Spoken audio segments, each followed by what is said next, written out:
Ayan guys, malaki na kasi yung katawan ko. So, yung mga binibili, ay yung mga damit ko dati, hindi na magkasya. So, bumili po ako ng pantulog ko. So, yan po. Unbox po natin yung pantulog ko. Ayan nga guys, kasi malaki na tayo, malaki na katawan natin. So, hindi na magkasya yung mga damit ko. Ayan, bumili ako ng mga damit kong pantulog. Wala kasi akong pantulog guys. Ayan siya.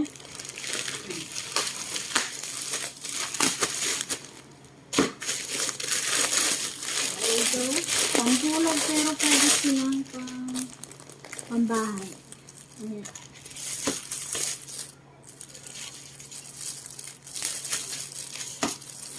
Malaki na kasi ako guys, so hindi na magkasya yung damit ko. So, yan. Ito, pantulog talaga. Ayan o. Isang pair. Ayan. Saka ito. Ayan o, pantulog talaga guys. Ayan, isa.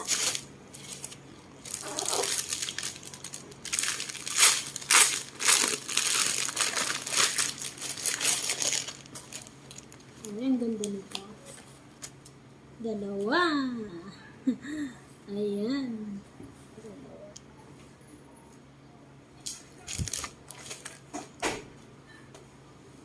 Ayan o. Sakto-sakto. Mga short. Okay yan, pantulog. Ayan, tatlong pantulog guys. Para meron akong pinagpapalit-palit. Nagpapalit-palit sa aking mga pantulog. Sa aking sleepwear. Ayan, ang ganda ng kulay guys. So, yan. Yan na nga yung aking mga pantulog. Ayan. Pantulog ng isang dambuhalang babae. Pantulog ng isang dambuhalang babae. Ayan. Ayan na siya guys. So, ayan. Mag-unbox tayo niyan. So, ayan guys. Isa. Isang light blue. At ang pair nito is ito. Ayan. Oh. Ang igsi ng short. So, pantulog lang talaga siya guys. Iba na talaga ang dambuhala. Ay, wala na. Naliliit na mga damit niya. Ayan din. Isa din to. May mga dambuhala na tayo guys. Ayan. So, yan. Sakto-sakto lang din. Pero, alam nyo guys, parang large lang din naman yung ano niya.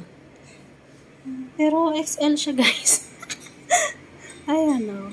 Diba? Ang cute. Ang cute-cute ng mga nabili kong pantulog guys. So, yan. Ang cute din yan. Cute din nito. Ayan. Ayan. Ang cute niya guys. So, ayan na nga. Thanks for watching.